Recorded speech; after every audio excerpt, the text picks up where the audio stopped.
Hindustan aeronautics limited यानी HAL के शेयरों में आज 9% तक की तेज गिरावट देखने को मिली।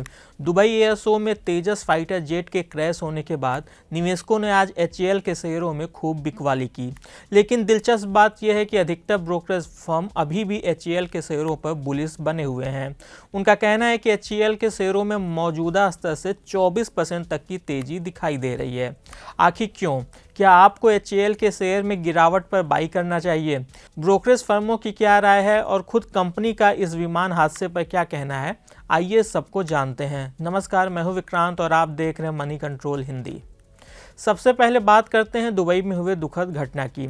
21 नवंबर की दोपहर इंडियन एयरफोर्स के विंग कमांडर नमान सयाल तेजस लड़ाकू विमान को फ्लाइट शो के दौरान मैन्यूवर कर रहे थे। इसी दौरान लड़ाकू विमान अचानक नीचे गिरा और रनवे के पास आग की लपटों में घिर गया। सोशल मीडिया पर वायरल वीडियो में काले धुएं का बड़ा गुब्बार साफ दिख रहा है। भारतीय वायुसेना ने पुष्टि की कि इस हादसे में पायलट यानी विंग कमांडर नमान सयाल की भी मौत हो गई। ये 2 साल में दूसरा तेजस क्रैश है और इसी वजह से शेयर बाजार में आज पैनिक देखने को मिला।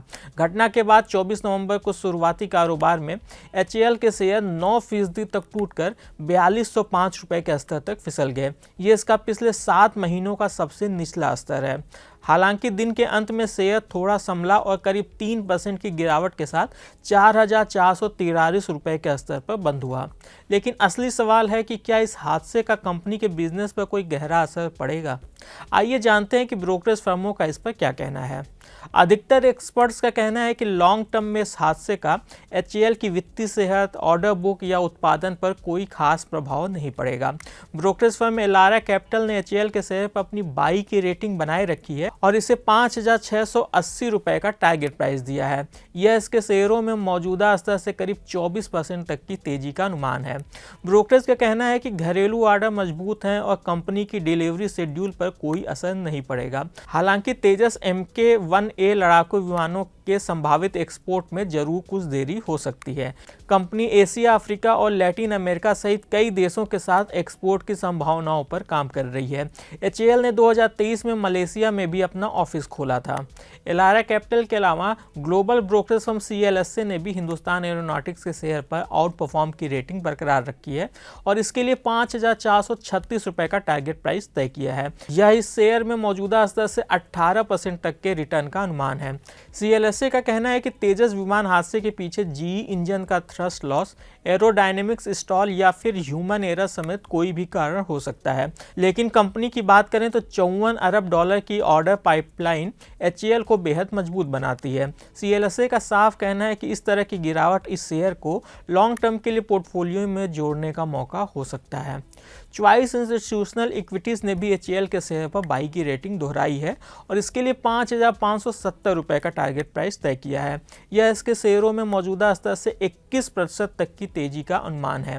ब्रोकरेज ने कहा कि प्राथमिक रिपोर्ट में क्रैश का कारण नेगेटिव जी मैन्यूवर बताया जा रहा है।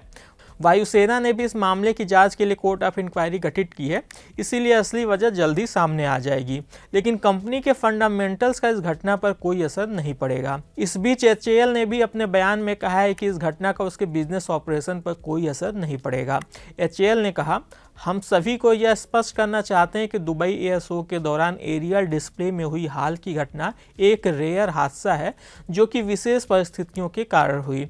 हम भरोसा दिलाते हैं कि इसका कंपनी के बिजनेस ऑपरेशन, फाइनेंशियल परफॉर्मेंस या भविष्य की डिलीवरी पर कोई असर नहीं पड़ेगा।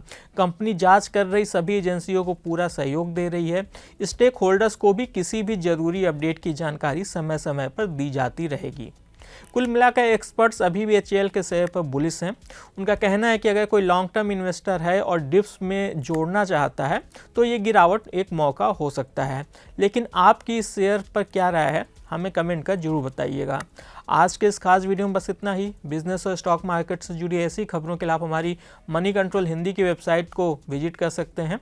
इसके अलावा आप हमें यूट्यूब, फेसबुक, इंस्टाग्राम और X यानी कि ट्विटर पर भी फॉलो कर सकते हैं। Thank you.